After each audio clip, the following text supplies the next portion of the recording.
Well, since this is up probably on my channel first, I'll just say this whole thing was Mark's idea. So Mark will tell us why we're here. Wow. Throw me right under the bus, Pastor Paul. Jeez. Yeah, no, I mean, Joey and I had an interesting conversation on the Discord server a while back, and we were sort of talking about some of the messaging that isn't there from the church, right? Because like we're all based around Peterson, and Peterson gives us this unique message, right? And I think, Paul, that your stance, roughly speaking, is Peterson's leading people somewhere, and then we have to catch them because where he's leading them, the church is best able to catch them. Whatever other arguments you want to make, right?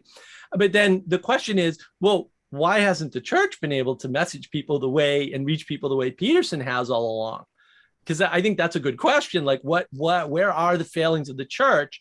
And then who better than a couple of people who, found Peterson and found it interesting enough to engage to sort of talk about that. And I thought it would be good to get, Father Eric in here with his perspective. I know we've beaten him up about this and the Catholics in particular, and he has some really good insights, especially on the sort of where the recession of the church from the Catholic point of view came from, right? There's no more hospitals run by, or not no more, but there's fewer hospitals run by churches. There's fewer orphanages run by churches. There's all of these institutions, the schools, everything that are sort of vanishing from our society. And so irrespective of that, though, what else is going on that the messaging isn't there? So that's really what I thought would be fruitful to talk about, and maybe make some headway with giving people some tools and sort of talking to them like, oh, well, Peterson really did this, right? Because if all you're going to do is take the same old message and use it on a new platform, I don't think that's going to be successful. Not that you shouldn't do it or that it's not a step in the right direction, but it seems like Peterson's doing something distinctly different with the messaging and how he's approaching the problem that would be helpful for people to understand. And I'm not claiming that Joey or I understands it that well, but I thought the conversation might be able to make that, to contrast it enough to make that maybe emerge, dare I use the word, and then maybe you two could make it emanate from above for us, and then maybe together we can make it happen, right? Sounds good. Let's begin. Yeah, so I think one of the big misunderstandings, like I said, is this idea that the church can just go online, do the same old thing, and it'll just kind of happen, right? Whereas I think there's a messaging problem overall with where people are at. And my main thesis is still, that the real problem is the idea of creation. And so, I've talked about my crazy aunt, and I visited her for Easter. And just before I came up, she was talking to me and she's like, well, I'd really like to have you up for Easter. And I was like, oh, I don't know if I want to drive all the way up. And obviously I did. I'm in New Hampshire now at my friend's house.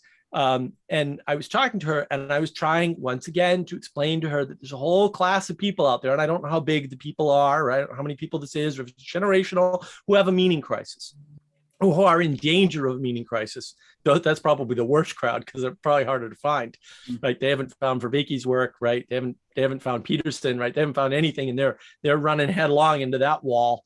And let's hope that when they hit it, they can, they find these people. But I explained to her creation. They don't understand the fundamental idea that something came before them, that they were born into it, that they developed, and then they got their consciousness and their free will and their agency, right? And they always start there at that point. And all their arguments, if you listen carefully, are centered around agency, will, blank slate, right? And all of the arguments seem to be centered there for all of them. I mean, Who's all of them in this case? I would say Vervaeke. I would say Brett Weinstein. I would say Peterson even. I think they're all what I'm calling middle out thinkers. I think they're all trying to get around submission to creation, to the idea of creation, to the idea that they were limited from birth as the result of their birth. This is where Sam Harris is actually right. He says, I didn't have any choice about my birth. And I mean, we can argue about whether or not you had choice about your birth, but for all intents and purposes, he's right? From our human perspective, we didn't have a choice about being born or where we were born or what we were born into or what parents we had, right? I mean, I think that kind of happened to us. So that's correct. But it goes further back than that. We didn't have a choice about the planet we were born on, right? We didn't have a choice about the evolutionary path that brought us here, right? To bring in Brett Weinstein's evolutionary argument. Like, we didn't have a choice about all that stuff, but all of that stuff existed before us, and we are stuck there. And nobody ever talks about that. They don't talk. Peterson doesn't talk about that. I mean, he references it, but he doesn't really talk about, well, where did this stuff start, right? What are our constraints from our existence, we'll say, right? And not just our existence as a person, but the existence of our ancestors going all the way back. And so one of the things that the Bible gives you is a starting point, right? It gives you Genesis as the starting point. And that's why Matthew Peugeot's, language of creation is so important. I haven't quite finished reading it because it's hard to read for me. It's a lot of pictures, and even that doesn't help me. I'm a little slow on the reading. So I think you have to start there. You have to start with that symbolism and move forward. Otherwise, you end up in this trap where you just end up recreating the same old problems. I understood all the words, but I'm not quite sure what you're trying to say. So don't reiterate. Maybe Father Eric or Joey has a better understanding of what Mark is trying to say with this. Joey, I bet Joey can do it. No, I have no idea where you're pulling all that in from. I mean, I get the critique of those outside things, but my understanding of kind of what we wanted to talk to, and the way I would reframe it too, is not what is the church's problem of why it can't do what Peterson does, but I would reframe it as there's an amazing opportunity. All of the people that are crossing the Jordan Peterson bridge, and everyone knows I love bridges, but everyone who's crossing the Jordan Peterson bridge, well, they're going to go somewhere. And how can not just the church, but all the different churches capitalize and give those people a home? How can they both serve those people and be served by those people joining them? That's kind of where I think the interesting part of this conversation would be. And so I guess going back to what you were saying about the Brett Weinstein, Sam Harris, so those are all the other people that have tried to address this problem. And I'll give you some credit to use the word enchantment. People are enchanted by Sam Harris. They're enchanted by Brett Weinstein. They're enchanted by John Vervaeke. They're enchanted by Jordan Peterson. And okay, now you've got, basically they turn over a lot of rocks, and then you see what's underneath all those rocks, and people are fascinated by it, and they want to know more. But once you see what's underneath the rocks that they turn over, there's no structure there. There's no next step. There's no, they keep talking about oh, well, we'll form a university, or, well, I'm too old for a university. A lot of people who are into this group are too old for university. We do have some younger folks in our sphere, but they're the minority. They're not the majority. So how are you going to get, I think specifically, let's say people between the ages of 20 and 40, to get more involved in church communities and religious communities in general? And what is the draw that's being opened up to those people? Why is Jordan Peterson captivating that? Well, let's keep it specific on Jordan Peterson just because he's the most important. Why is he attracting that audience, and what can churches offer that audience? Because he's tapping into something new. This is the new modern age, using tools that we haven't had access to before, and where does the church go from there? So yeah, there's that idea of containment. Where's the messaging from the church? Even so, for example, one of the problems setting up the talk was Father Eric said, well, I'm busy for Holy Week. And now the closest thing I am is Catholic. I know the most about the Catholics because I grew up around Catholics. Closest thing I am is Catholic. The closest. But I was oh, how busy is Holy Week really? I mean, I went to a Catholic school. I went to 2 different Catholic schools. How busy is Holy Week really? I mean, come on, Father Eric. We know you priests just sit around and do. I don't even know what you do. I went to 2 Catholic schools, man. I have no idea. What do you do? Why is it busy? Trying to figure that out myself. Well, what are the things that I could have participated in during Holy Week that I didn't participate in? And I did appreciate, Paul, you asked me like, well, you went up for Easter. Did you go to church? And I was like, nope, I wasn't asked to go to church. I was asked to go to dinner. I went to dinner. To go to church. I'd like to back up and do a little bit of thinking about the question of what Jordan Peterson did. Because clearly, because of Jordan Peterson, a significant number of people began to investigate the Bible. I think that's direct result of his biblical series, became curious in church.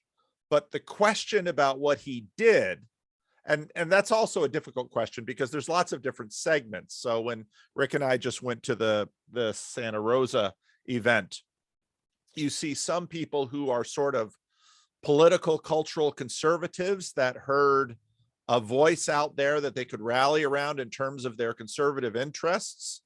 We saw some people that I think had a sense of, especially young men, a sense of aimlessness in their life.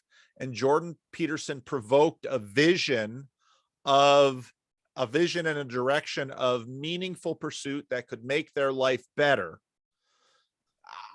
Part of this is, so this morning we had coffee break, which is a women's Bible study. And as is often the case, the question mark, what do pastors and priests do? I have that question a lot. People are like you're writing a sermon. I get that, but you go into that office, you spend a lot of time in there. And what are you doing in there, really? I mean, reading those books, or, especially now especially during COVID. What were you doing in that office before you spent 25 hours a week recording YouTube videos specifically? Yeah. How on earth would Paul keep himself busy in such a place like that? But so this woman who got out of the women's Bible study basically said it was myself, her, and one of her friends. Both of these women are over 70. And one of the women said, I need to come to this group every week. This is my lifeline. And now you could break that down. For her, the Bible study is incidental, truth be told. For her, for others, it's important. And that's part of the problem, is that a lot of different people get a lot of different things out of church, and their reasons for going are varied. Someone's knocking at my door, so let's pause. We're gonna pause. Okay. Yeah. So that's my question. I think it's helpful to ask the question, what did Jordan Peterson do? And obviously a lot of, I'm not also convinced that a lot of the church, even though Bishop Barron has said it, I've said it, said, well, we'd really like to do what Jordan Peterson has done. Some of what Jordan Peterson has done. I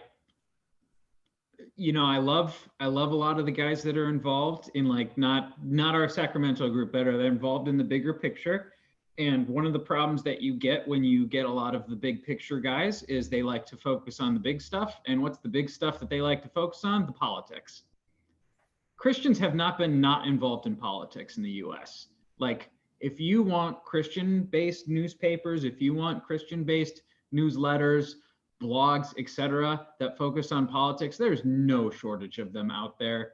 You can go from Jordan Peterson right into Ben Shapiro, and he's not even Christian, but and get kind of the Christian multi-faith messaging and get involved in the culture war. That crap's all easy. And I think it's a distraction. That second group of people that you talked about, those are the ones that are more important to me, because those are the ones that the aimless younger guys, they're more important because they're untapped potential, both personally and socially untapped potential. And then they're also the ones that they're the ones that have the God-shaped hole in their life. Whether or not they're going to fill that with formalized religion, they're the ones who are missing something in their lives and need something that the church used to provide, but isn't explicitly providing to them anymore. Now, that doesn't mean that they can't, but how do we again bridge that gap? We have the Sacramento group. I won't go into details, but like I know we've got like a core group of like 10 guys that, you know, that now we're all friends, like, and now we all support each other. And I had some very, you know, personal stuff happen in my life, and the group was there for me. And we've had, you know, a member more recently who had some personal stuff happen, and the group all wants to be there for him. And I think we've helped him too. And ironically, both of the guys who were helped by that group, neither one of us were strong religious practicing Christians.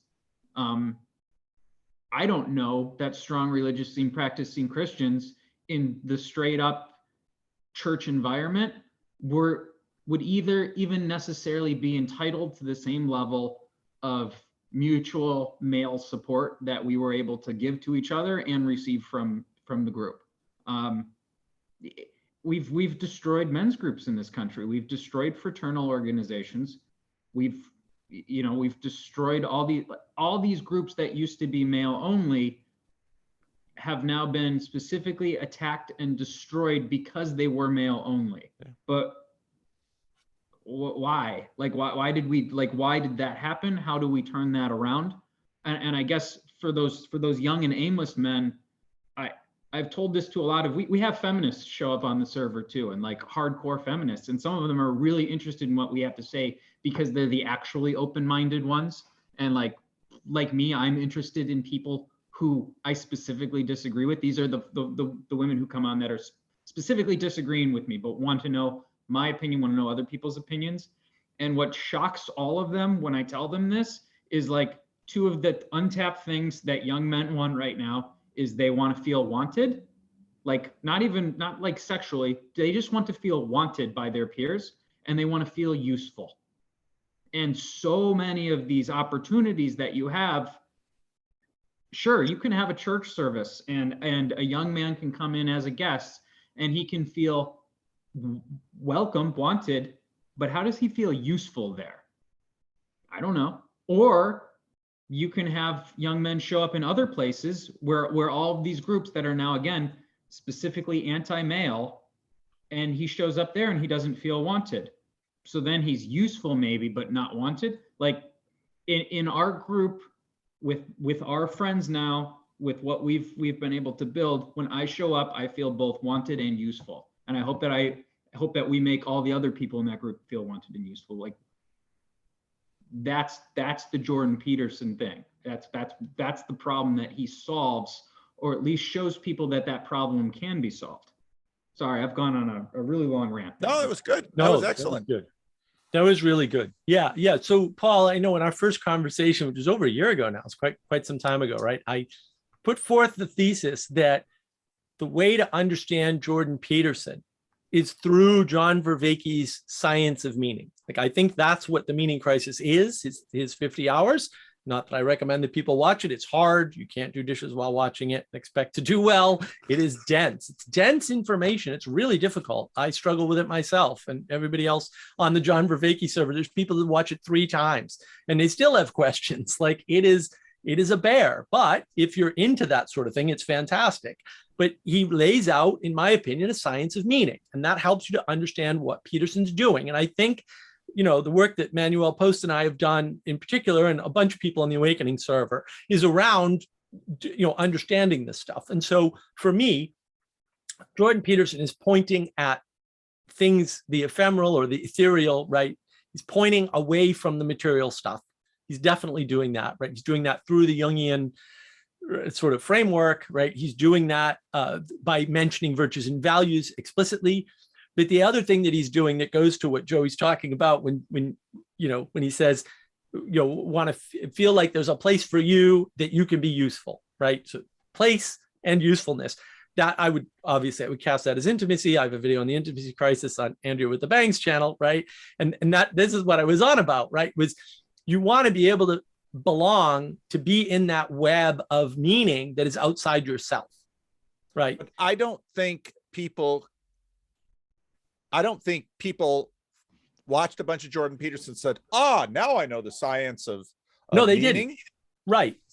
No. But so what did he do though? He gave you a way, and this is the key. Manuel's really been hammering on this this past week or so, the past 7 or 8 days.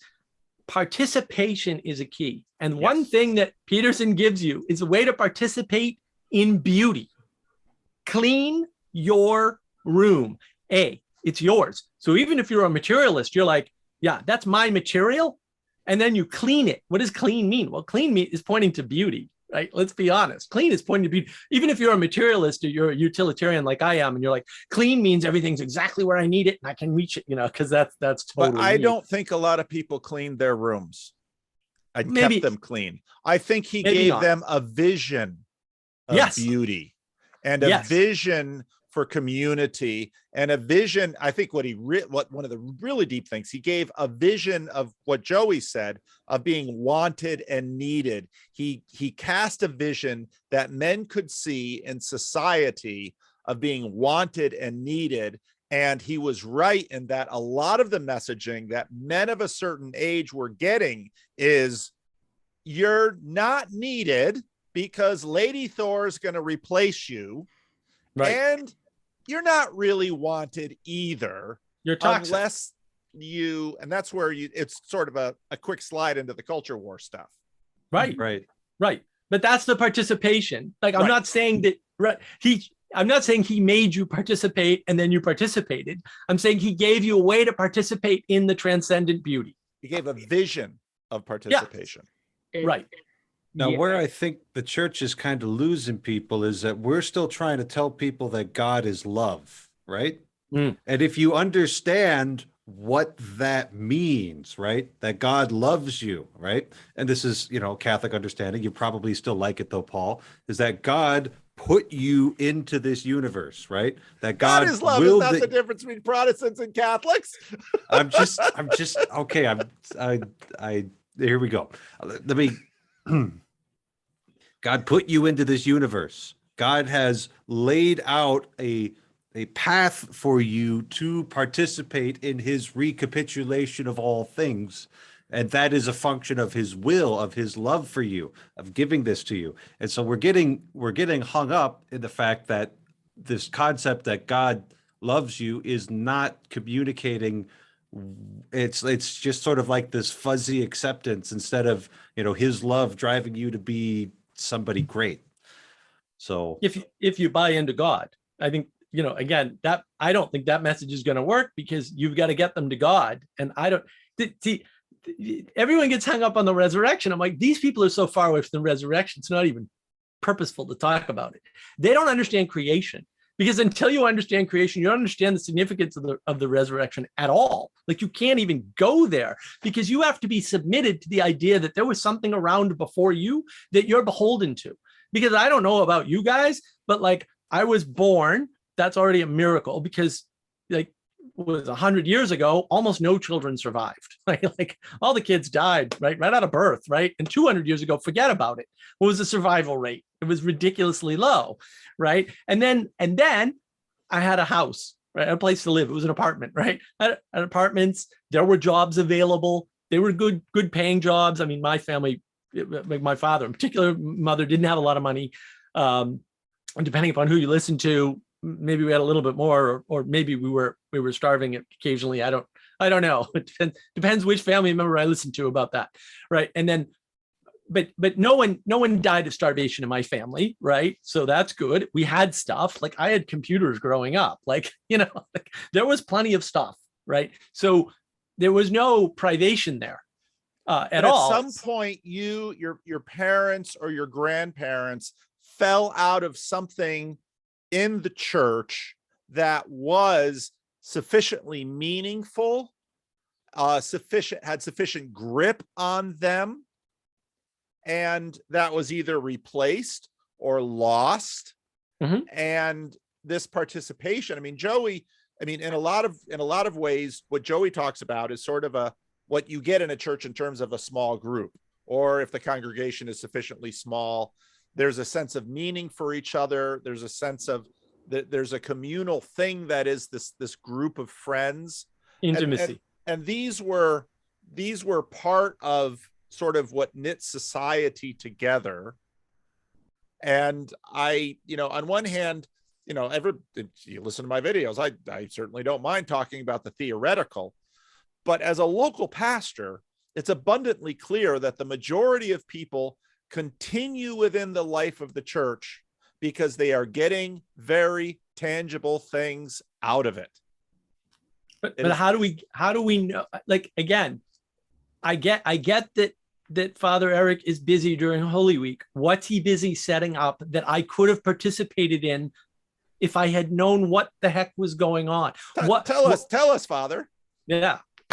So you've got the 3 holy days of the year. You've got Holy Thursday. We've got Mass in the evening, the Eucharist. That's a special ceremony because we do the washing of the feet. Me and Father Dale, we took off our chasubles and we went around with a bowl of water. We washed parishioners' feet in imitation of what Jesus did at the Last Supper. Good Friday is the only day of the year that we don't have a Catholic Eucharist. It's used to be called the Mass of the Pre-Sanctified.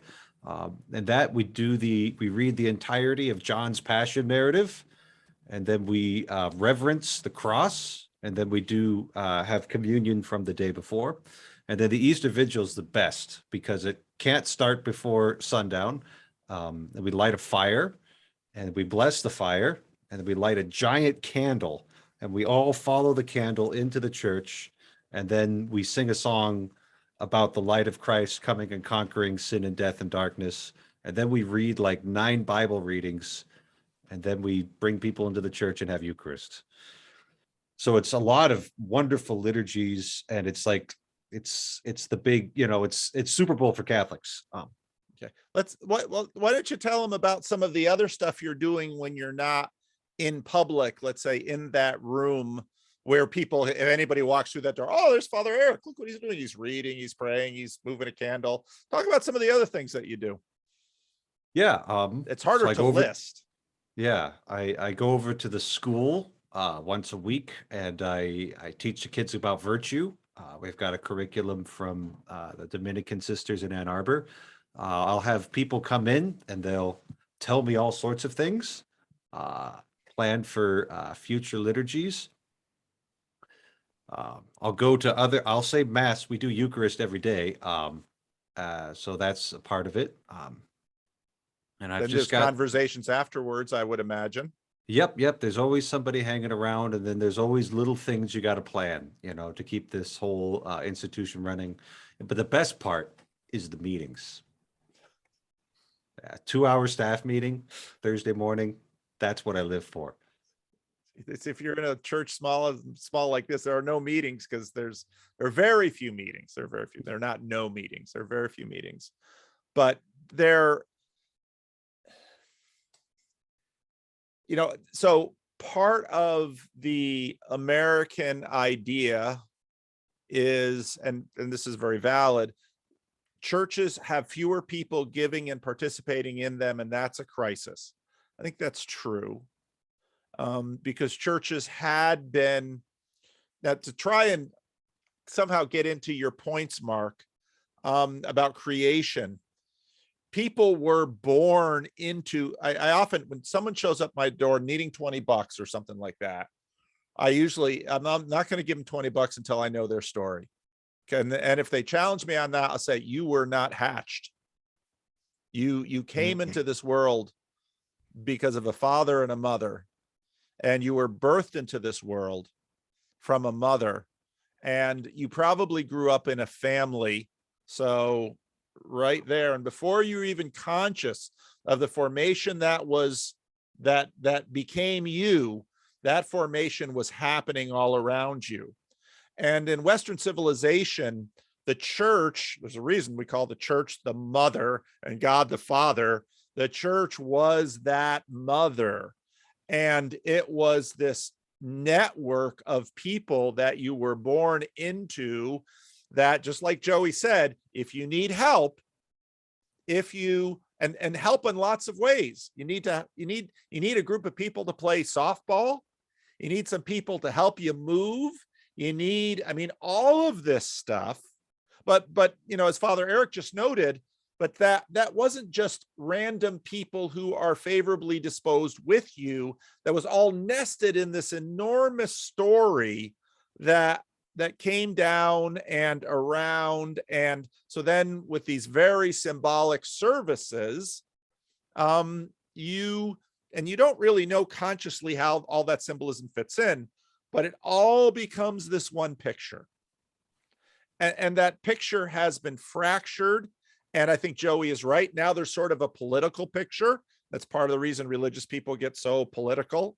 So, and then the question is, this is kind of where Vervaeke and I went today with the conversation we had that I'll put out tomorrow. We had institutions. We had all of these things around us that sort of brought life, and all of this stuff has kind of been fractured. And so now you have some clumps of people that are still clinging in these religious services, but you've got all these other people in society that have health insurance, doctors, Social Security, a lot of stuff that the church used to do. But then the question is, all of those things aren't also set in the candle and the fire and the readings and the vestments. So this is part of an enormous story that is hundreds and thousands of years before any of us that we're born into. I think, Mark, that's sort of what you're saying about middle. Yeah. Yeah. There's a separation, right? So, and then the government has been taking over all the things the church used to do, right? And then governments and credentials. I'm sure 100 years ago, if I wanted to, I could go volunteer at a hospital and provide medical care directly to people who needed medical care. I cannot do that right now without introducing myself to a world of hurt via liability. So what replaces that? Sorry, Mark, I interrupted you. But. No, that's perfect, Joey. Yeah. And it reminds me, they taught in school when I was, I think in high school, they taught the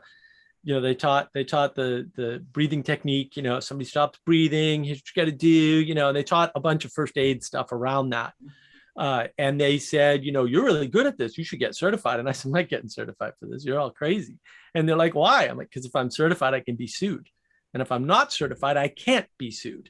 So if I want to help people, I actually have to stay out of your system and not play that game. Mm-hmm. That's the only way to win, right? Like this is in war games, the end of war games. A strange game. Last Saturday, I drove into the parking lot. There's a woman lying in the middle of the parking lot. I put her picture on Twitter. I got here. I conducted a burial service. Jared and Rick were here, and Roger, and I said, "How long has she been here?" We got here at 11, and she was here then. And she was conscious. She was pulling out all of her hair. Joey's point is right. I could have lifted her up, brought her into the church, tried to treat her. I dare not. What I do was I call the police. The police come, they face ID her, they call the fire department, they call the ambulance. We had 8 people from the city of Sacramento, and they checked her out. Oh, she's probably on some kind of drugs. We're going to put her in an ambulance, going to take her to the hospital. She could do that. 100 years ago, I would have lifted her up, brought her into the church building, probably ineffectively tried to help her, because I'm not a doctor.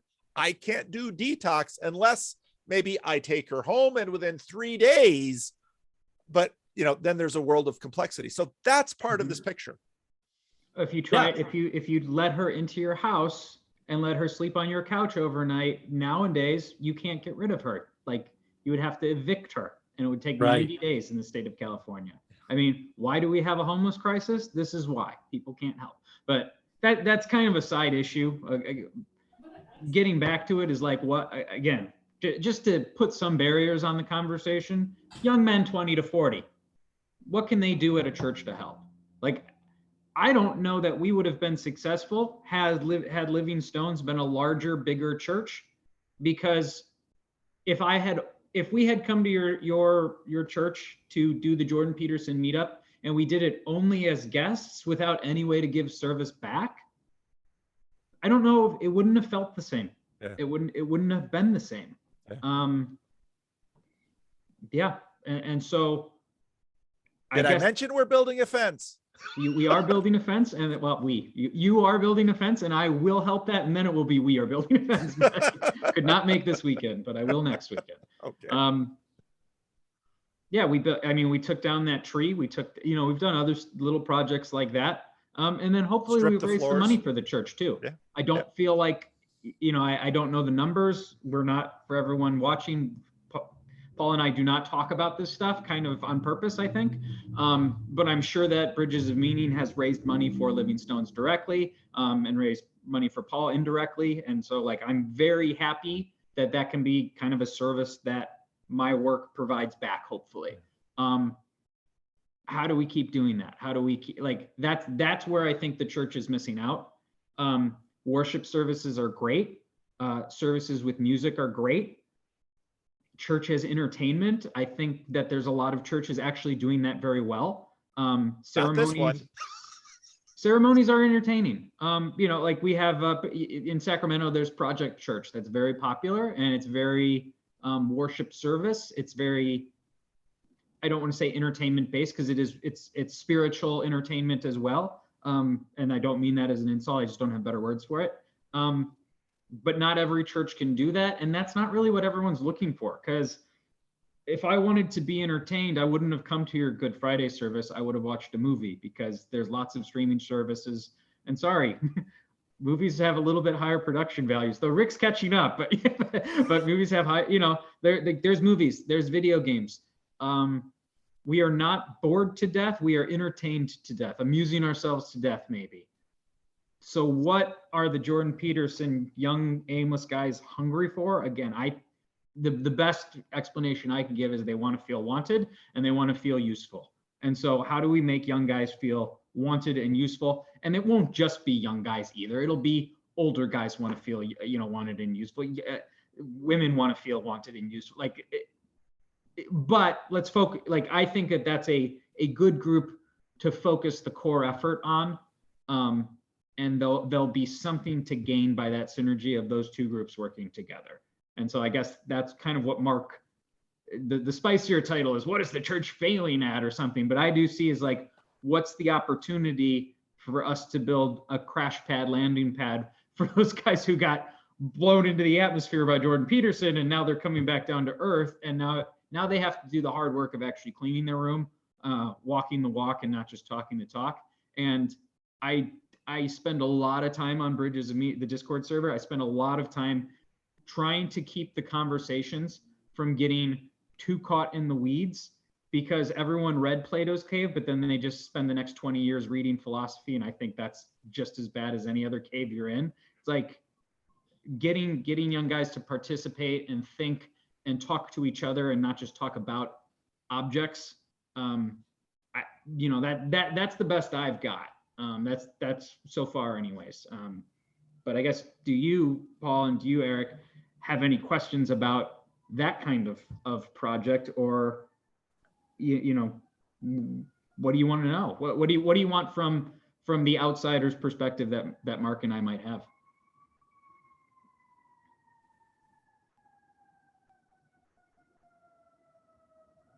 Wow. So I did want to call out Estuary, right? Because Estuary is an attempt to remove the church, we'll say, from that approach.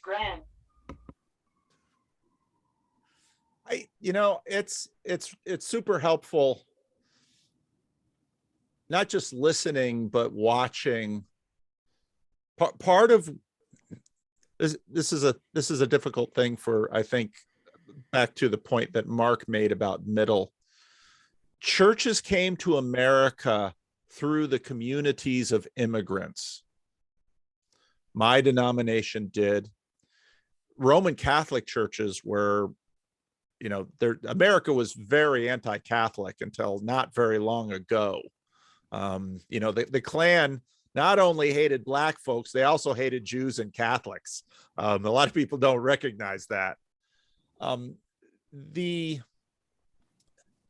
part of what grew in America was, even as late as the 1940s and 50s and 60s, if you wanted to participate, I think in the way you're talking about, Joey, if you wanted to participate in the culture of America, it was assumed you might join the Rotary and you would probably join a church.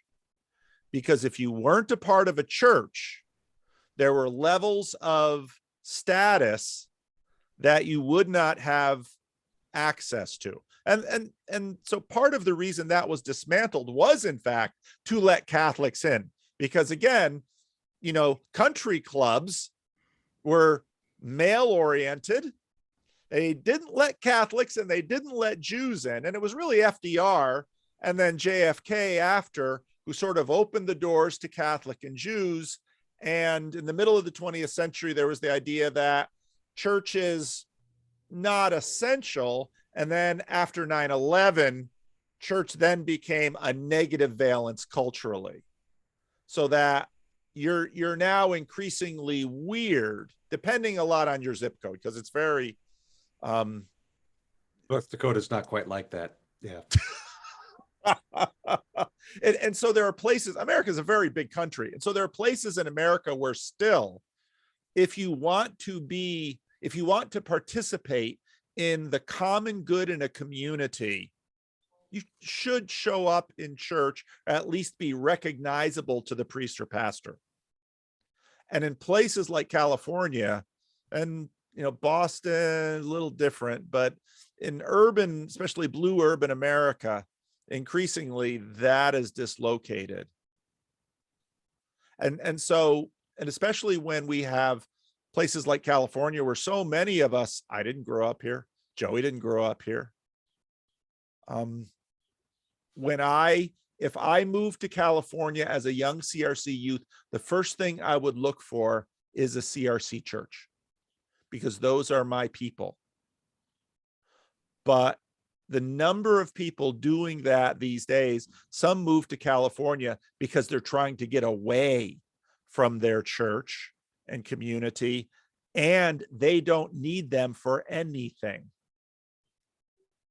Well, but I mean, to Joey's point, so Joey's got a group of guys now, right, that he met, you know, really through you, Paul, right, to some extent, through Jordan Peterson, through you, right? The church isn't there. Like, you were there. Pastor Paul was there, right? Living Stones was there. Yeah. Father Eric wasn't there. Catholic Church wasn't there. Where is their, that's why I mentioned estuary, right? It gives that middle ground for people to, no, you don't have to engage with church. It's fine. Don't worry about the church. Just ignore the church in the background. It's fine, right? But now we can get a group that meets together. They can support each other as a small group, right? Because we're all thinking big. We're all thinking. It's the other thing that Peterson does is he gets you to stop thinking big. He tells you, don't try to save the world.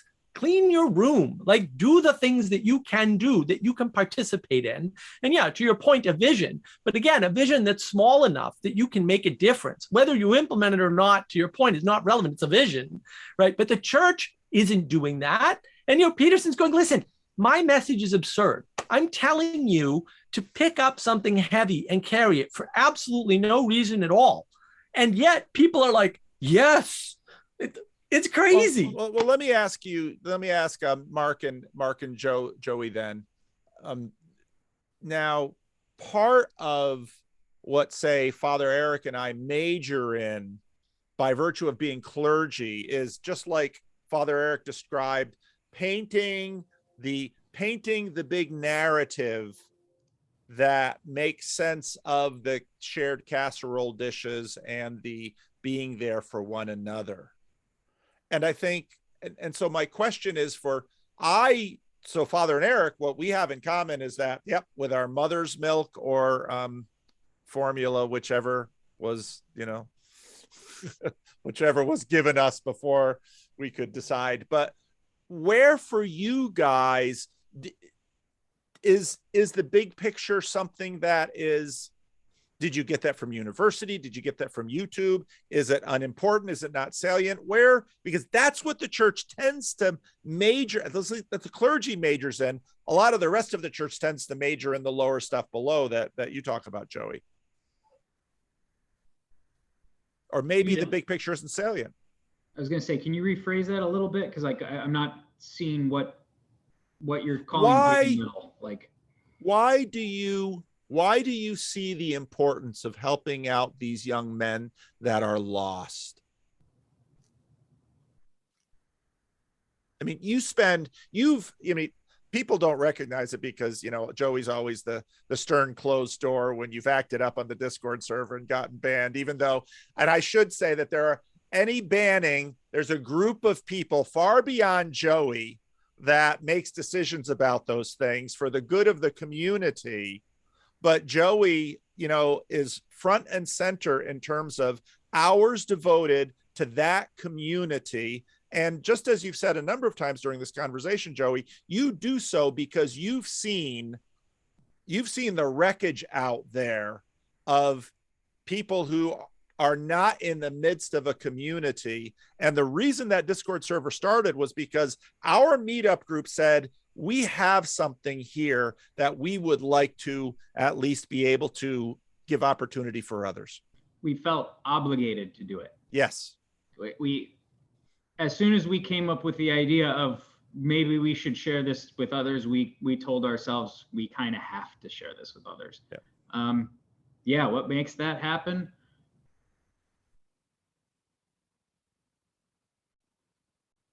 That's a tough question. Again, I'm going to go back to like something major happened in my life and tragic happened in my life, and you guys were there for me. And if I had not had you guys there for me, I don't know what path my life would have taken.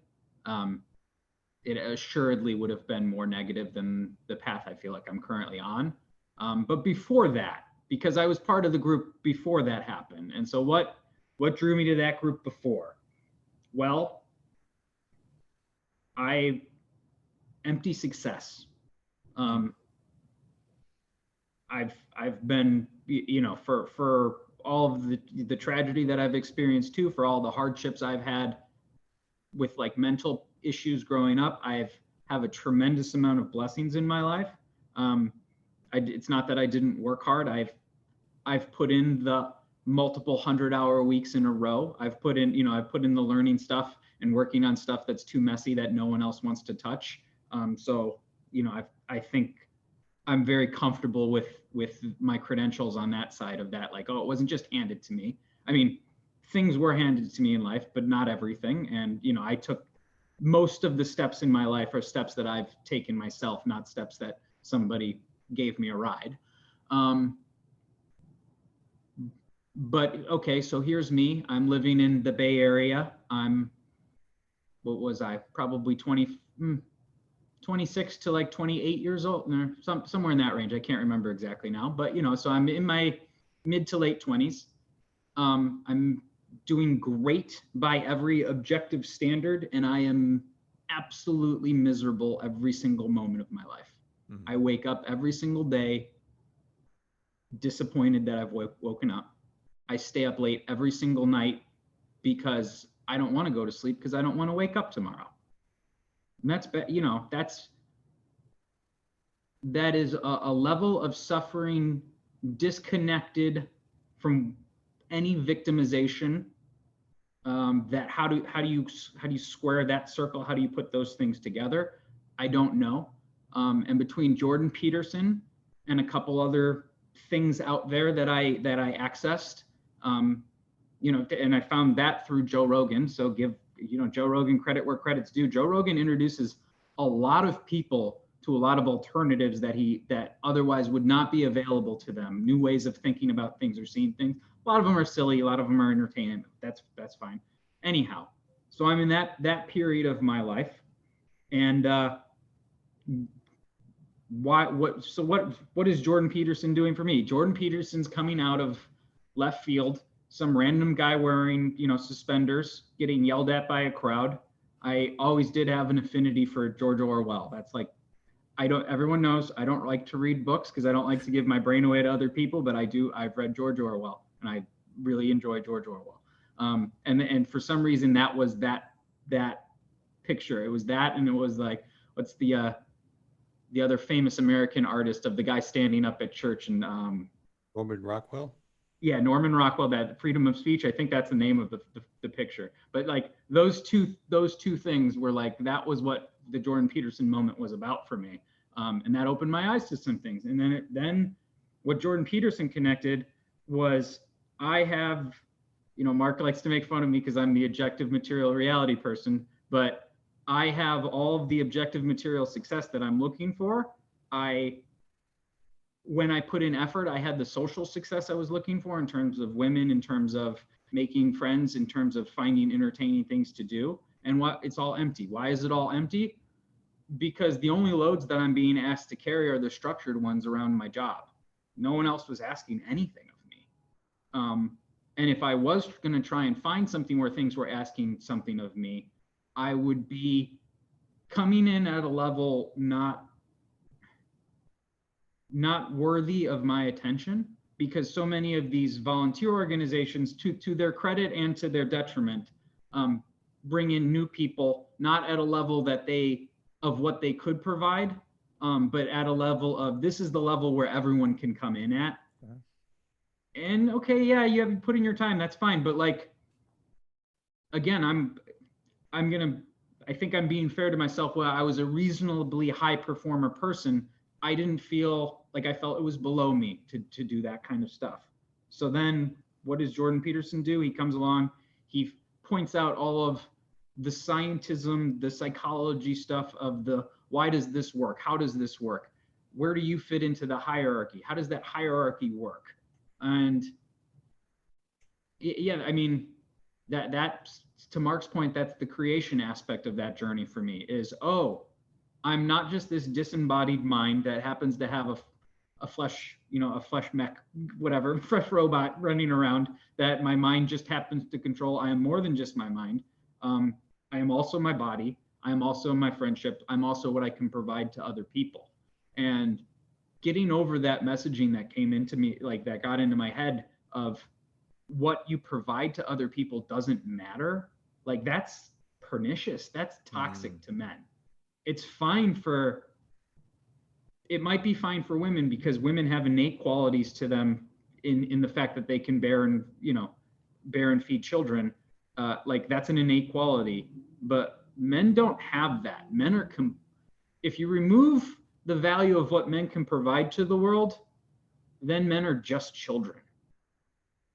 And children are great, but they're not very useful. And so, like, a boy turns into a man, an actual man. And I'm probably not all the way there yet, because my grandma called me out, because she says you're not actually an adult until you have your own children.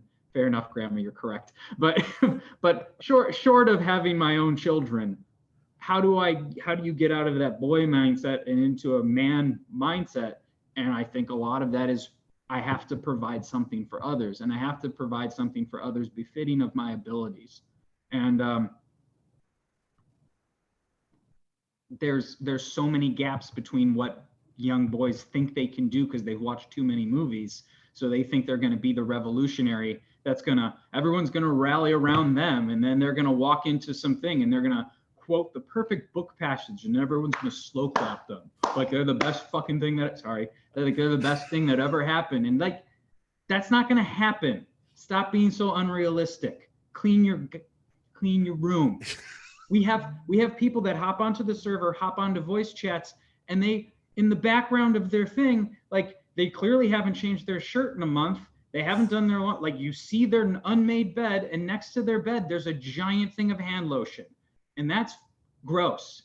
And like, if you don't have the self-awareness that that's terrible, it doesn't matter how much politics you know. It doesn't matter how much philosophy it knows. There's a reason you're living at home with your mom, and it's because you haven't nailed those basics yet. And the only way you're going to realize that you're not nailing those basics is if you're around other men of different ages, both older than you and younger than you. And if you can provide stuff from your life that's valuable to the guys younger than you, then that's a good feedback that you're doing something good. And if there's guys older than you and they have something that you want, now you have a mentor and a model that you can start following some of the things that they're doing and applying them to your life. Short of that, if you're only hanging out with people who are exactly the same age as you, who only have exactly the same interests as you, who only have exactly the same experiences and hobbies as you, that's useless. You're going nowhere, and you're going to be stuck, and you're going to be stuck forever. And maybe that's fine. If you're happy and you wake up every morning with a smile on your face, more power to you. I don't care how lame anything else I think, like any of the intricacies of your life. If I think that's boring, if I think that's not cool, whatever, I don't care. If you're happy, then I'm happy for you. But a lot of people are both miserable and stuck in their ways. You know, they need men, they need a guy older than them, and not 30 years older than them like their dad. They need a guy that, like James Frazee. You know, he's a Gen Xer. I'm a millennial. We've got a couple of other millennials. We look up to James in a different way than we look up to your generation, Paul, who's like another decade and a half older than James. You're more in that, like, you're more similar to our father. So I've already got a lot of the wisdom that you would have, because, you know, like, we have that generation that we talk to, but we didn't have that in between. So how do we get that in, like, just bringing everything together? And men will do that by themselves naturally, and they don't need that much structure. They don't need, they don't need this incredible protocol with 30 steps to success and all this other crap. We don't need all that. You just need to sit in a room with other men who have a few things in common with you and start talking. And I think you get it. I forgot what the question even was. It was great though, Joey. That's almost, nailed it. I'll almost clip that. That was awesome. You nailed it. What was it? What did I get out of that? Or how did I? Why did you feel attracted? the obligation, and why do you feel the obligation to serve in the way that you're serving through the Discord server and other ways? Yeah, it was put up or shut up. Like, I couldn't continue having an opinion on Facebook about politics if I didn't do anything myself. And I had people, to my credit, I was lucky. I had people in my life that were very good examples of putting up or shutting up, and I was able to copy a lot of what they do. I've told you directly some of the people in my life of whose style of organization I've copied. And this is where we're at. And it's not perfect. It's absolutely not perfect. Let me tell you, it's very messy in the background. It's very stressful in the background. I've made decisions on the Discord server specifically that, like, I'm going to do this, and that's the final decision, and it is not up for review. And people hate that, and I get why they hate that. But also, every other place in your life has review upon review upon review upon review. This place, you come, you have one chance. Impress some people, or go find another place similar to ours and impress those people. I really legitimately do want everyone that I don't get along with to be happy, just not around me. But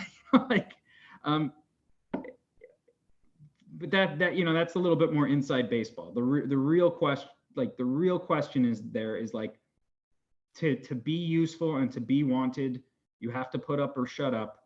And how do we create those environments? And, like, there's definitely a gap between where Jordan Peterson stops and where the church begins. And I think that it's the obligation is on the church to meet people where Jordan Peterson is letting off. And the YouTube algorithm will drive some people to you, and they'll drive some people to all the other folks that we've talked about. And I'm very interested in continuing that conversation, about how to get that gap closer and closer together. And I think that there's an opportunity, even for material, objective reality atheists like me, to be involved with a community like Living Stones, be involved with community like all the other churches, where I can be both wanted and useful. And that'll be the end of the rant. So sorry. That was great. So I guess my question is, so I've heard a story of a woman in our parish who had a big conversion experience, troubled the marriage, and then at a certain point there was some of this light of the gospel that started coming in and started putting things back together, right? And one of the points of her story is that she was listening to Catholic radio and somebody explained to her the Catholic teaching on the Eucharist for the first time, right? And it's like, oh, that's what's going on when I go to church every Sunday, you know, and she's maybe in her 30s by this point. Why didn't anybody ever tell me that? And I'm thinking, okay, I have been in front of the classrooms before, right? I have been in front of people in the pulpit. I have preached about Catholic teaching of the Eucharist, and there was not a space in you for that message until this point in your life. And then praise God, you know, AM 1380 was there for you. So I guess the most useful thing is for me to be able to tell where to look for that opening, right? Where that, because it sounds like from your story, at the age of 23, everything that you learned at 28 would not have hit yet. I don't know. And it's impossible, I guess, to tell, but I know there are certain things that I've had to learn more than once before there's space to click. So it's just, where do I go to look for these aimless young men?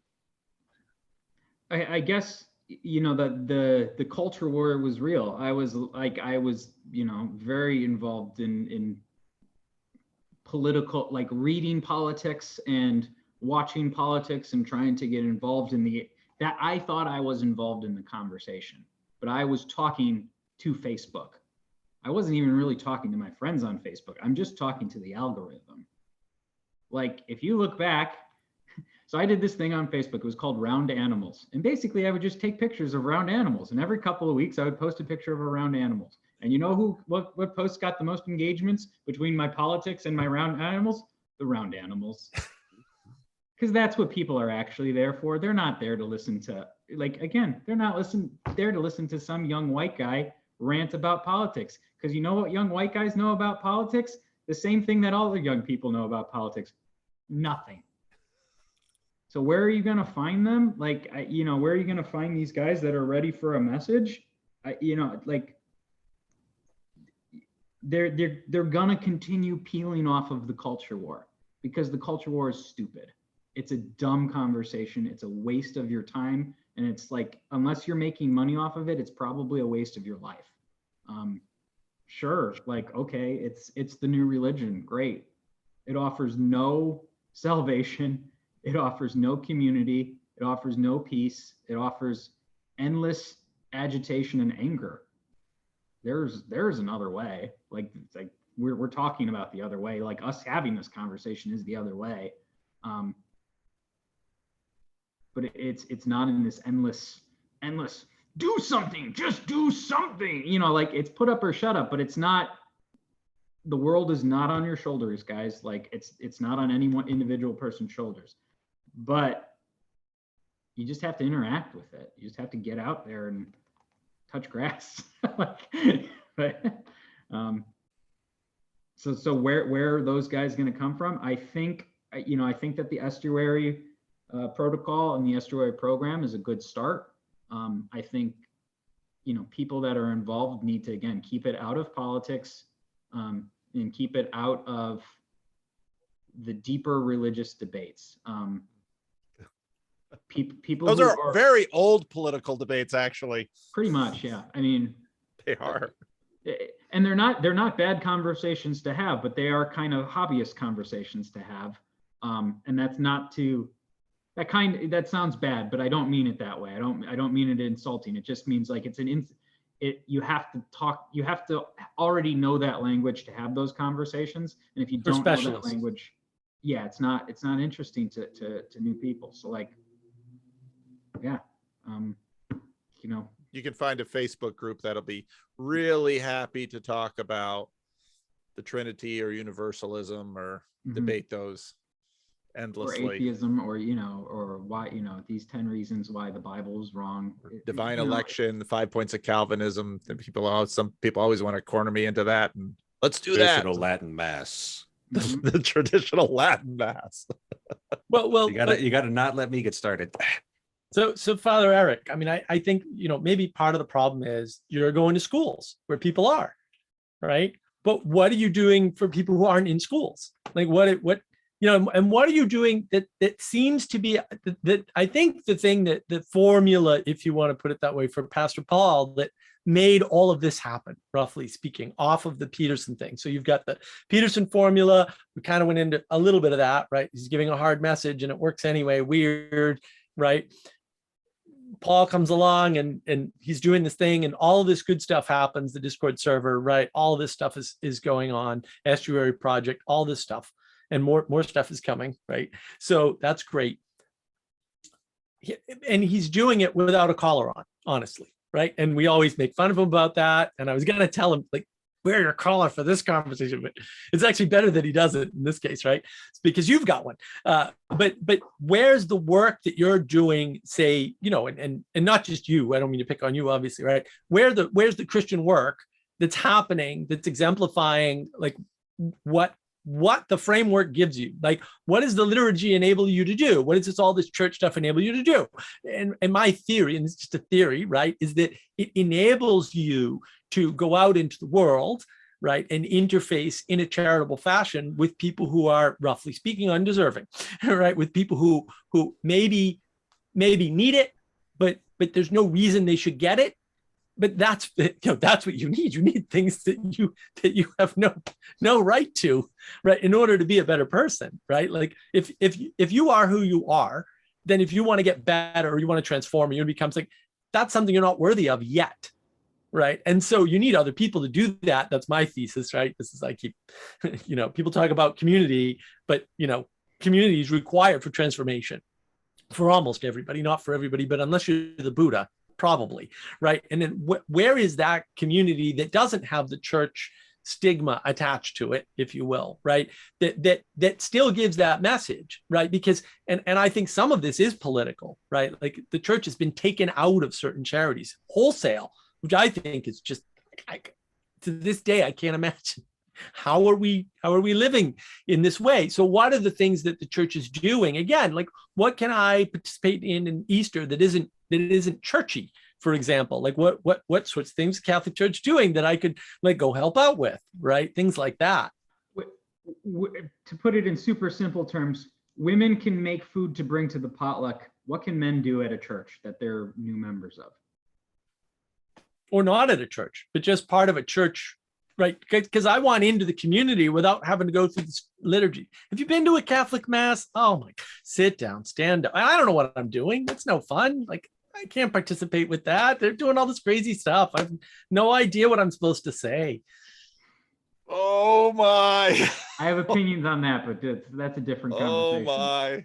I have opinions on that too. That's also a different conversation. Father, have you been to a Catholic mass? I have. You know what you're doing up there? Because Mark doesn't know what he's doing. Exactly. Yeah, we don't have a lot for people who don't want to become Catholic. Ain't fair. The problem. I think that's do. part of the problem. You can't bring people in if you're not doing the outreach. Well, I mean, the outreach is pointed towards bringing the people in. That's what we do. In the Catholic head is we think everybody should be Catholic. We only want that if they want it, and that's something you've got to tell the Crusaders every once in a while. But that's what's going on up here. So I guess, especially where I'm at, there wouldn't really, we would like, if we needed help with some sort of maintenance thing, we wouldn't turn anybody away because we're not that dumb. But I don't know where I would put Mark or Joey if you guys didn't want to join the Knights of Columbus, and you need to be a Catholic in good standing to become a Knight of Columbus. That's just not the program we're running. Squires of Columbus, do we have that? The Squires of Columbus. I don't even know what the Knights of Columbus are. Imagine like Rotary Club for Catholics. Okay. And not shying away from the whole Catholic bit. Right. Yeah. Masons, but Catholic. Yes. They used to have the secrets and everything. Yeah. But they've gotten rid of a lot of the secrecy because it's not working anymore. Well, I think that's,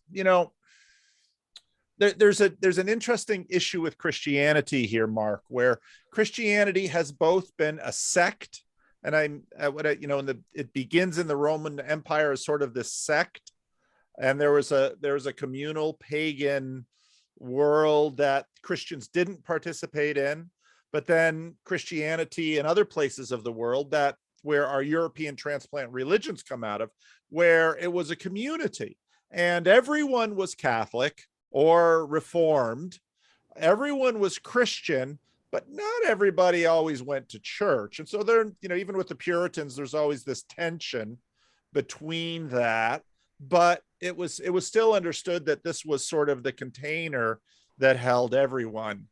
And, your point is, and I was just saying it this past Sunday. So there's a young man who, he might even hear this, because the only young men that wander into Living Stones have usually been watching my videos, and the church now knows it, because it's like, oh, someone's in their 20s. They must be watching Paul's videos. 80-year-old women, they're here for me too, but in a different way. That's an old joke. But, and so he's been coming in on Sundays for a fair number of times now.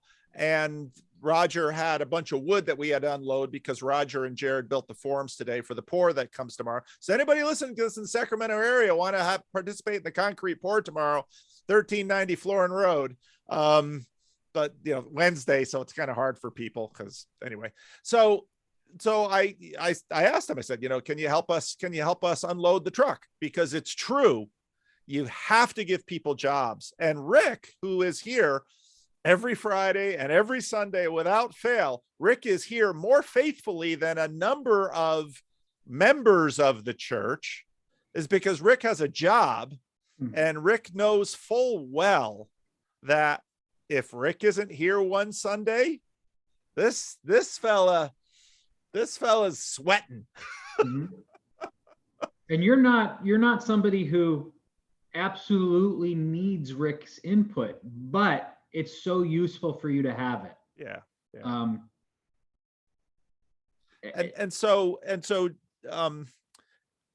Mark, your question is a good one, and it's something that churches have to continue to think about. But there is, as Father Eric said, one of the things that you learn pastoring a long time is patience. Because I watched my father 36 years in Peterson. He built relationships with people over decades that bore fruit in decades. And clergy learn that. And so that's part of the reason people are always surprised that I'm not real hyper to close the deal on people quickly. Generally speaking, Catholics have that kind of wisdom built into their pastoral systems too. Whereas evangelicals, you become Catholic, you got to wait till next Easter, Yeah. But it's there is a sense of you're exactly right, Mark. Everybody, and I love, Joey, how you set this up. Everybody needs to feel welcome. Everybody needs to feel wanted and needs to feel useful. But you really have to be careful with that neediness too, because neediness is not the right. It has to be neediness in just the right way that matches a person's need to be needed, and that's an incredibly intimate, I'll use that word. That's a function of intimacy and intimate knowledge. Yeah. The church that my friend dragged me to not too long ago, right? I went in there and they're like, new person, right? And they're all a bunch of Protestants, and they've got a coffee bar. Like you walk in and there's a coffee bar there, and they're giving out free coffee, and whatever, anybody can walk in, right? And they're like, hey, have you filled out a contact card? And I'm like, I'm filling out one of those things. It's like, and they tried to make me feel very welcome, right? But they didn't do the other two pieces that you mentioned, Paul, right? Which I think is important, right? The stuff that Joey's talking about. They didn't make me feel wanted. They made me feel welcome. Did not make me feel wanted. And maybe they had no way to do that. Like I'm not, they were nice people, Yeah. right? They were very nice people. I'm sure they're all wonderful people. I met a few of them, at events, the non-church events, right? Dinners and stuff. And they didn't make me feel useful, right? And maybe they had no way to do that. And that's fine. But if the church is doing things outside of the church where it just needs help, like we don't care who helps, right? That's a ramp in, because you need to rebuild the community thing. And the thing that I was thinking of was the thing earlier was there's a way in which this postmodernism, this carving up, we've carved up the constituents of the church, right? And like the charities over here in government, or the charities in private charity, right? Or the charities in philanthropy. Well, now it's in 3 places. Well, really 4, because it's still in the church, although less so. Well, that's not good, right? We've carved up medical into, I've said this before, right? South Carolina, almost all the churches now, I think all the churches now, they all used to be run by the church. I mean, all the hospitals used to be run by the church, and now all the hospitals are private. That's not better. That's not better. Like, I don't like that. Right. And so you have all of these things happening. It doesn't matter why. Right. But you have all these things happening. Everything's getting carved up. And so now there's this competition for this, what used to be one community. And I like what you said, Paul, right? Like I've been to the churches in Boston. I know how many people lived in that village. There were not enough pews for all the people in that village. I know this, like it's a numbers thing, right? And so not everybody went. And then if you grew up in Boston, like I did, then you understand the pecking orders, a hierarchy, right? And the Cabots talk to the lodges, right? Right. There's that poem. There's all this stuff, and it's all built into the culture very, very much, right? And I'm French Canadian and Catholic, and we came out of Maine and we moved to Lowell. So we're all new to that whole thing. And Lowell was, I think at the time, and maybe still is, the most diverse city in the United States. Like, because it was all immigrants almost from the beginning. Right after they got rid of the mill girls, roughly speaking, they just kept bringing in immigrants and immigrants and immigrants. All the immigrants went to Lowell because that was the home of the Industrial Revolution, and they just needed workers in the mills, and they needed cheap workers. And that was the whole ethos. And workers were widgets. They were completely disembedded from everything else. That's another piece of this story. After, to be fair, after the mill girls. So it turns out if you go to Lowell and you learn the history, you learn that the first generation owners, right? Yep. They were giving people a new place, because you were female on a farm. You had 2 choices: stay on the farm, get married. That was it. Those were your options back then, right? And then now all of a sudden you have a third option. You go to work for the mills. Cash. So it was actually, well, it was a good deal, because also they had a lovely place to live. It was very well structured like a church, right? Gentlemen callers were either discouraged or certainly not allowed to stay past a certain hour, right? And then what happened is those first generation owners sold out, and they happened to sell out at the top because they're smart people. That's why they invented it. People think you can just take stuff over. No, the people that invented it actually probably know something about what they're doing. When they sold, at the same time that they sold, and maybe they saw it coming, the market for textiles actually dropped. They couldn't afford the mill girls anymore. And so the plan about the company store and taking care of the employees, which was a good plan done by people with the best of intentions who implemented it when they ran it really well, wasn't sustainable anymore due to economic conditions. And the new people got rid of the mill girls, right? They made the conditions got worse, right? And now everybody thinks, oh, that's a bad thing, but it wasn't when it started, like many things. But there was a church structure there too. I mean, it was very, very much like that. But all of those structures have broken down. It's very postmodern. And now there's all this competition for the narrative.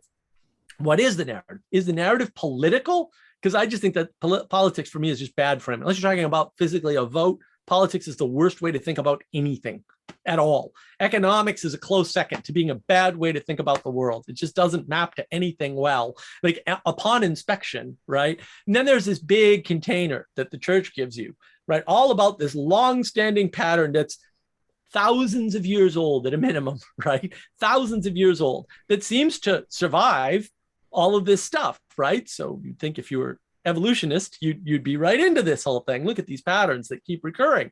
And that container was there. Even if you're not going to church in the day, that container's there, right? And now I hear Father Eric like, oh no, you got to be in the church in good standing, or we're not going to let you play with us, right? It's like, well, I'm going to take my ball and go play politics then, right? So it's no wonder, to some extent, it's no wonder. Like, what games do I have to play?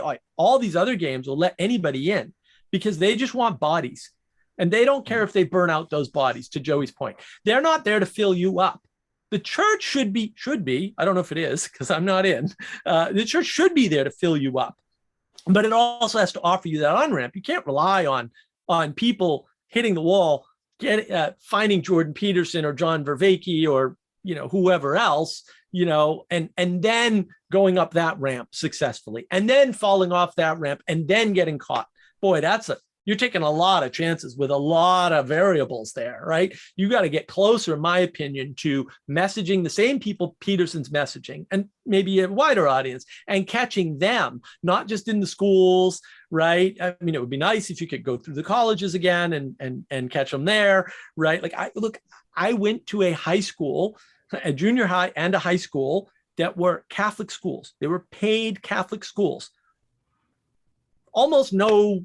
I still don't know what you guys do. What do you priests do anyway? Not that they weren't there. We met with the priest in one of the schools, right? We were required to, and that was fine.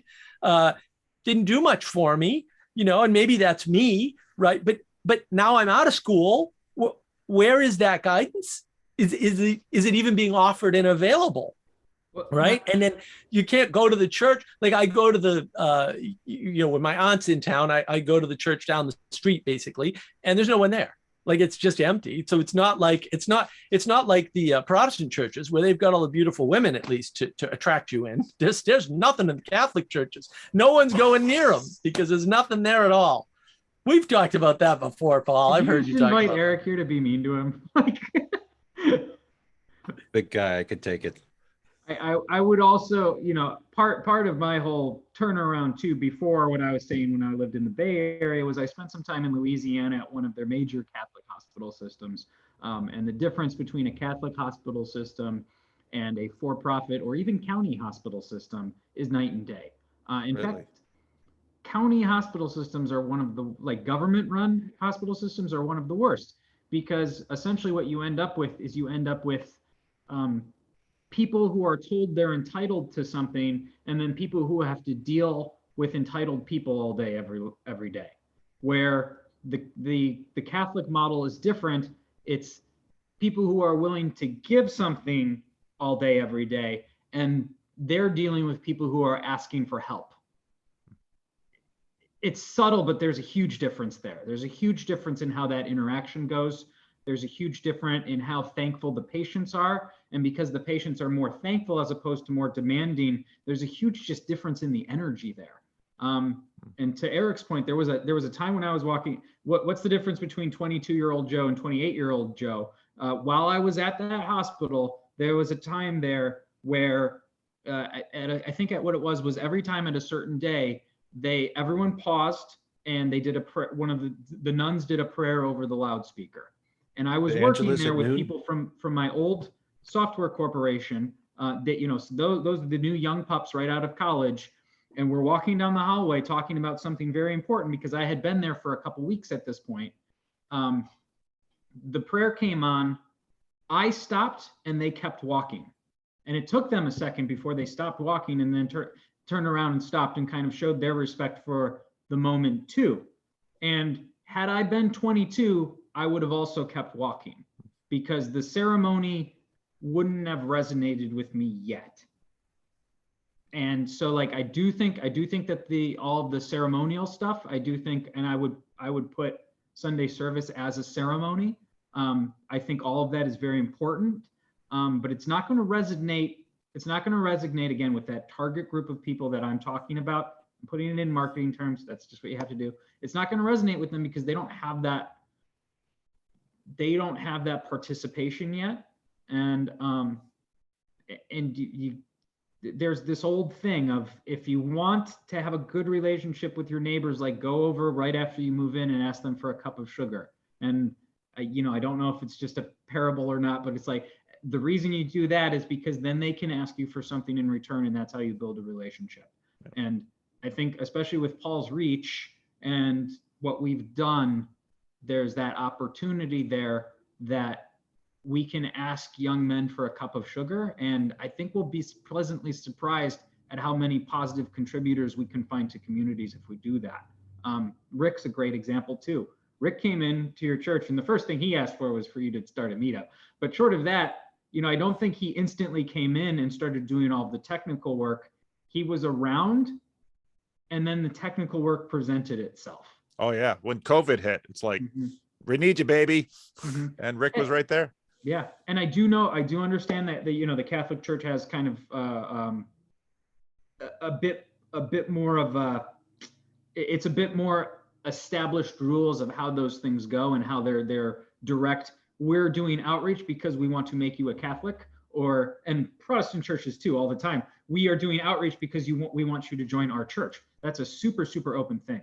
And huge credit to the folks at Livingstone's, not the building, the people there that give Paul the freedom to reach out without saying, the only reason we're reaching out to you is because we want you to join this church. They're giving Paul kind of the freedom to say, we want Paul to go out and spread a message because that's what Jesus would have wanted.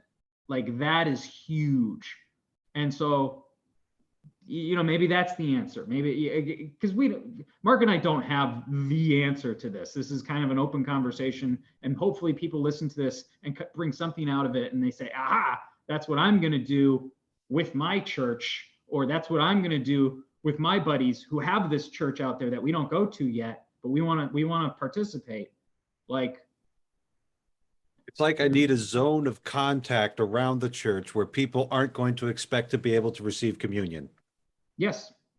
And they're not going to be explicitly asked to join the church and submit to the church's doctrines, because we don't live in that society anymore. America like that, if there will always be people that are looking for a list of things that they can do to be in good standing with an organization, and they just want to, you know, they want to do that list, and that's how they get in the door.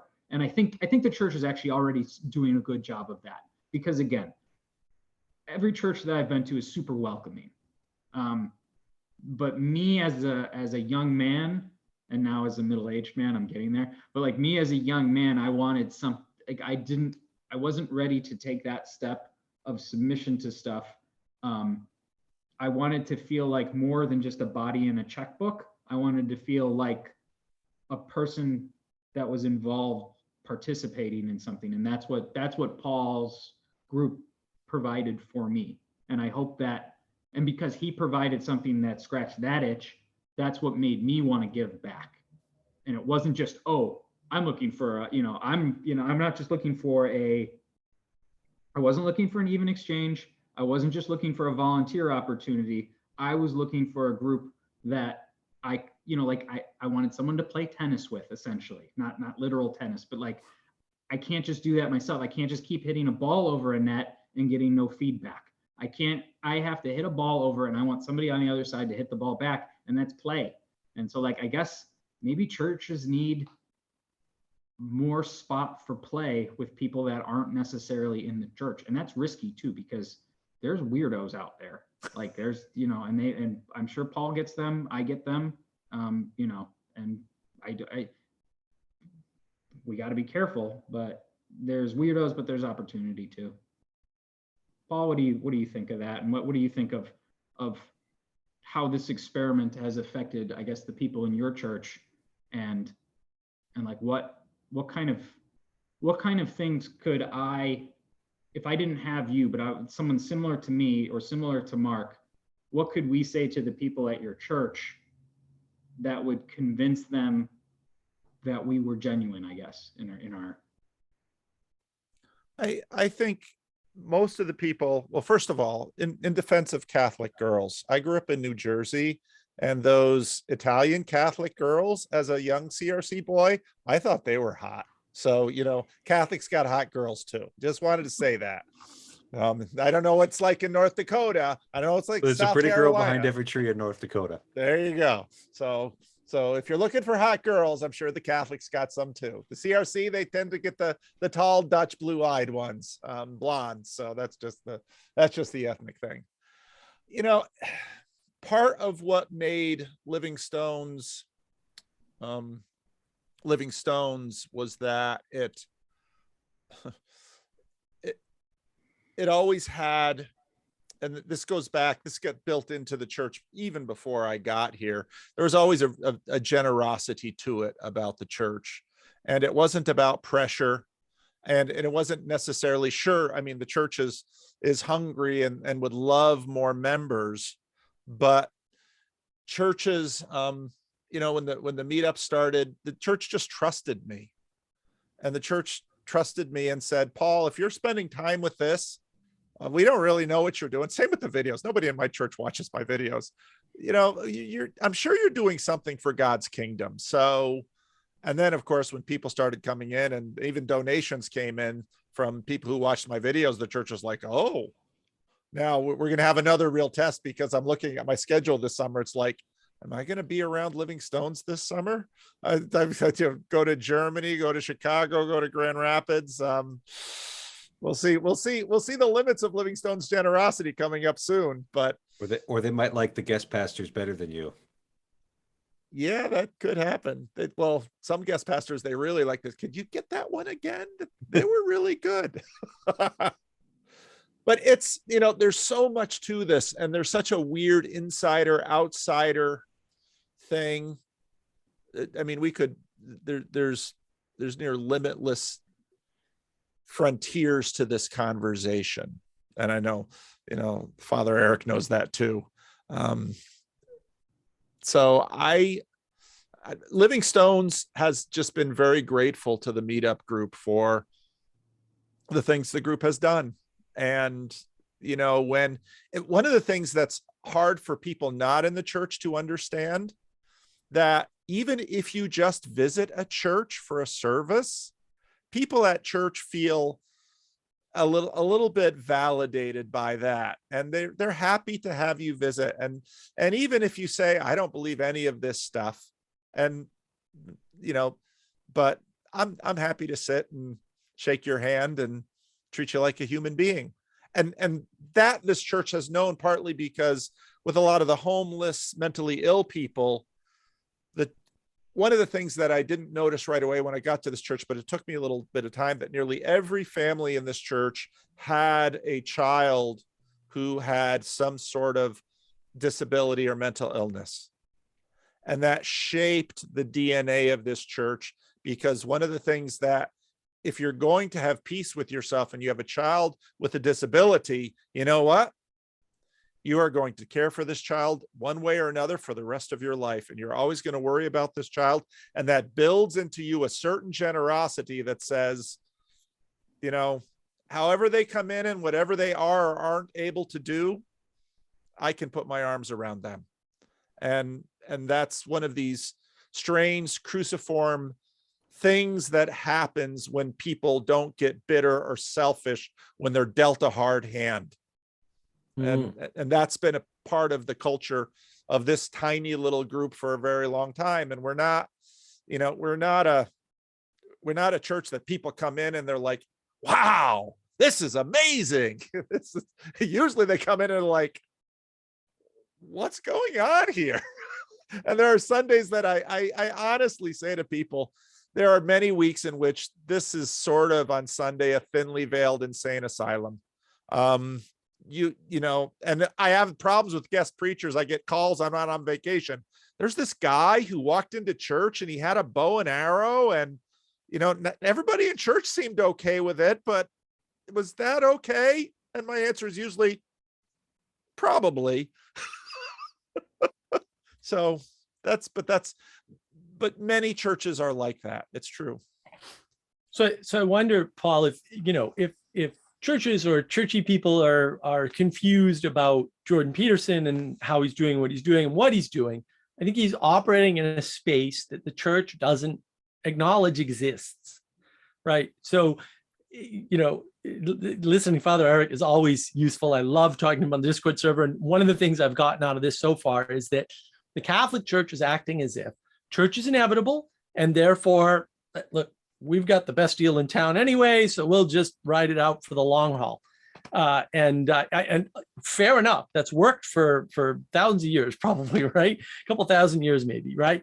But I don't know that that's a good strategy anymore, right? And I think that's why you're sort of caught off guard by Peterson, because he's reaching people who don't have or recognize the immediate need for the large container. I've talked about containers before, first couple of live streams, we talked about it. And this large container of the church, which goes back to your question that Joey so eloquently answered and got lost in, but answered well nonetheless, right?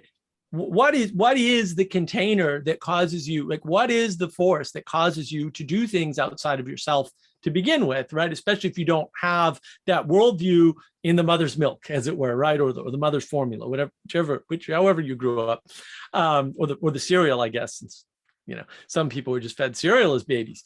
Who knows, right? Look who at knows? how tall he is. Yeah, exactly.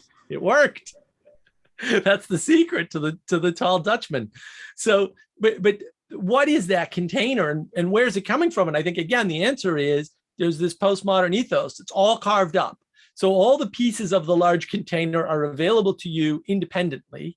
They're not in a cohesive story, right? You can go politics, you can go economics, you can go, a track of entrepreneurship, right? That's a little club you can join and kind of hang out there. And, there's all these materialist framed ways that you can participate without being in that large container of a church. But then, to Joey's point, eventually, hopefully when you're young enough, you find out it's empty and it's like, whoa, but there's nothing out there telling you there's something more.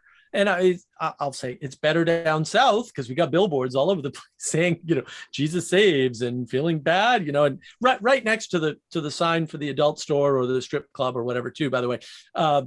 Yeah, it's very strange, right? Well, coming from New England, it's very strange, because in New England, they don't allow they don't allow either side, right? You don't see any of that in New England. So there's not a message there on the streets, right? It may be on the billboards, and that's great if you're driving and you see it, right? But there's nothing on the streets about participation necessarily, right? There's nothing there about, well, this person lost their house and we Catholics are all going to go down and fix up the house, sort of a thing. And you can just come and help us. You don't have to be Catholic, right? Things like that, because the Catholics are relying on, well, everyone needs this container. They're coming in eventually. What if that's not true anymore? What if by the time they come in, it's too late? What if they never understand? What if Vervaeke's right about the meaning crisis and it's bigger than we think? And, those people aren't going to get help. They're drug addicts or suicide victims. It's not good. Like, this is not good.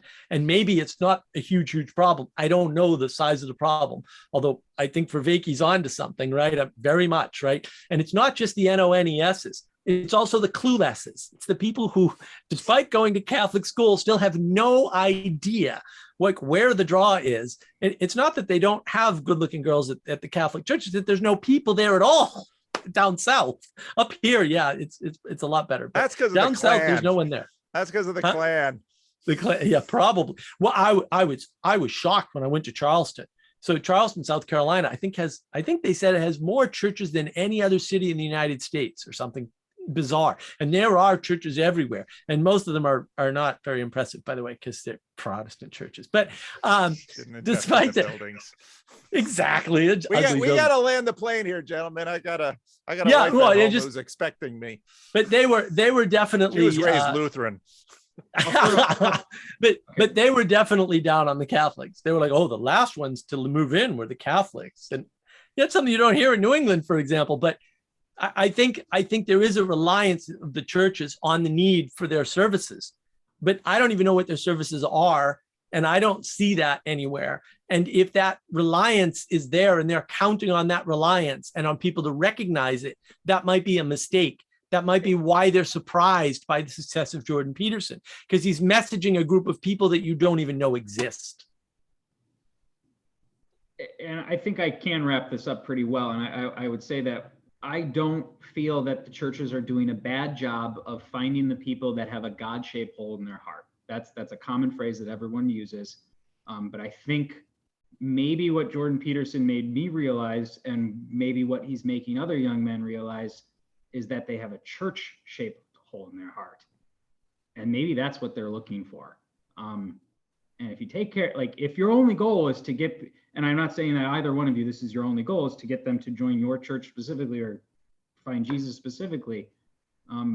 But from seeing the people around us that have gone from nuns to affiliated, maybe they had the church-shaped hole in their heart that was bigger too, and they found the God-shaped hole later. And maybe that's something to think about at least. Father Eric, you've gotten the least airtime. Maybe you should give a final.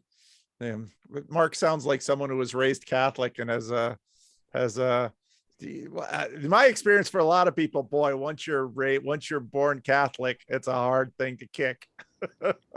Sometimes all they do is kick. I think this has been helpful. We are having conversations like this inside the church, realizing that was the Spring Ed Days I was just at, that the church has been operating in many places on the Christendom model. And we need to transition into the apostolic model. And those are very different. When the rest of society lives in the church container and like knows about the church container and shares that vision, it's like, it's really easy to be a priest, you know, like, oh, somebody's sick, make sure you're there. They're going to want you, you know. Whereas this apostolic mode, it's like, well, now we have to figure out how to conquer Rome with 12 guys and, you know, just our shoes and our pluck. So, and the church is big and it moves very slowly. So you're going to have to keep on yelling at me for a while, Mark, before you see any dent. Will do. Well, there's plenty of room on the Bridges of Meaning Discord server, and Mark's there a lot. So, well, thank you all for this. I appreciate it. Any other final words anyone wants to say? Thank you, Paul. Helpful. Thank you, Thank Father you for this Eric. opportunity. This was good. All right. Thanks, Well, guys. I'm going to end the recording.